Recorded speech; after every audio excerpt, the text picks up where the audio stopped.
तरह से धरती घूम रही है और जो भी हो रहा है उस वजह से एक बहुत बुनियादी बदलाव आता है सुबह 3:20 से सुबह 3:40 के बीच।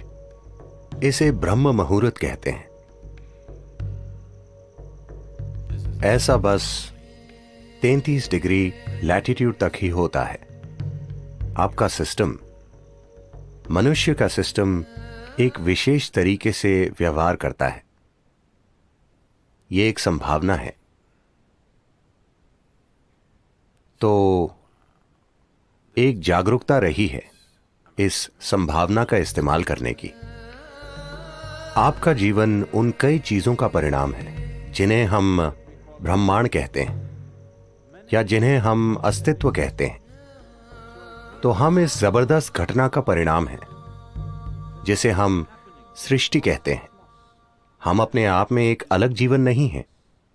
तो जब आप तालमेल में होंगे तो कुछ चीजें होंगी। हमारे अमेरिका के टेनेसी में स्थित आश्रम में ऐसे झिंगूर पाए जाते हैं जो 17 सालों में सिर्फ एक बार जागते हैं। क्या आपने ऐसा कुछ देखा है? वो समझ जाते हैं कि 17 साल हो गए और वो जाग जाते हैं। फिर वो बच्चे पैदा करते हैं और सो जाते हैं।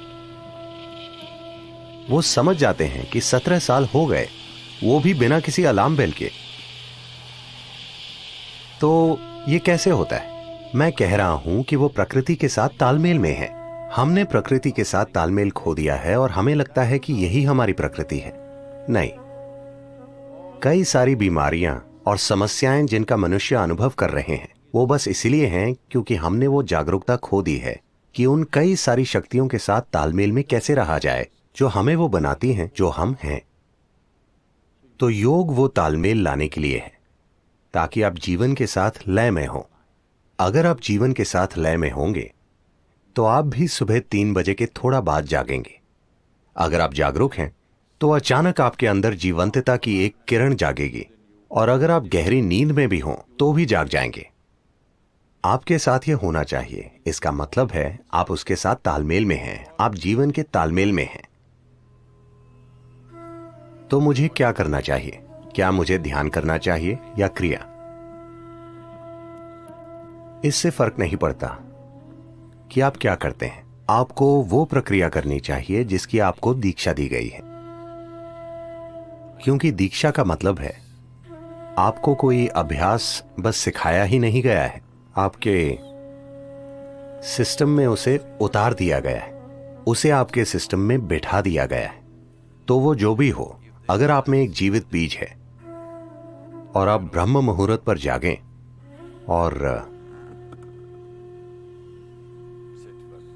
वो अभ्यास करें तो इससे सबसे ज्यादा फायदा होता है, क्योंकि तब धरती के बर्ताव का आपके सिस्टम पर वैसा ही असर होता है। अगर आप एक विशेष तरह से जागरूक हो जाएं, आपके अंदर एक खास स्तर की जागरूकता आ जाए, तो आप बस जान जाएंगे कि वो समय कब है। अगर आप सही समय पर सोने जाएंगे तो आपको घड़ी देखने की जरूरत नहीं होगी। आप हमेशा जान जाएंगे कि 3:40 बजे हैं, क्योंकि फिर शरीर एक अलग तरह से बर्ताव करता है। उस समय अगर आप बैठकर वो प्रक्रिया करें जिसकी आपको दीक्षा मिली है, वो नहीं जो आपने किताबों से पढ़ी है, तो सबसे ज्यादा फायदा होगा। उस समय बीज को अंकुरित होने के लिए जरूरी मदद मिल जाएगी, या वो अन्य समय के मुकाबले ज्यादा तेजी से विकसित होगा। यह सिर्फ दीक्षित लोगों के ही लिए है। अगर आप दीक्षित नहीं हैं, आप किताब योगी हैं, तो 3:40, 6:40, 7:40 इससे कोई ज्यादा फर्क नहीं पड़ता। ऐसे लोगों के लिए संध्या काल ज्यादा महत्वपूर्ण होते हैं। संध्या मतलब सूरज के उगने से 20 मिनट पहले से 20 मिनट बाद तक,